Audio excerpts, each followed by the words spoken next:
বন্ধুরা, আজকে কটা বীজ লাগাবো, তাই কালকে আমি বীজগুলো রাতে ভিজিয়ে রেখেছিলাম।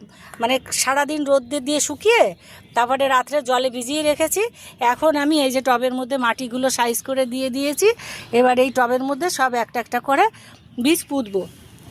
এর মধ্যে চাল কুমড়োর বীজ আছে, শসা আছে, উচ্ছে আছে, তরমুজ আছে, তারপরে আপনার চিচিঙ্গা আছে। এই সব বীজ আমি এখন একটা একটা করে পুঁতবো। বন্ধুরা আপনারা দেখুন, প্রথমে আমি চিচিঙ্গা বীজগুলো দিচ্ছি। এই ঝিঙে, প্রথমে আমি ঝিঙে বীজগুলো দিচ্ছি, ছড়িয়ে দেই আগে। এই যে ছড়িয়ে দিয়ে এবার উপর দিয়ে আমি একটু মাটি ছড়িয়ে দেব।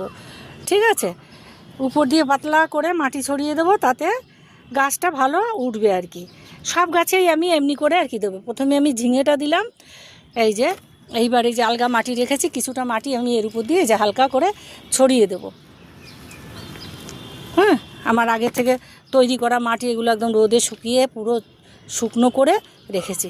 এই যে আমার একটা হয়ে গেল।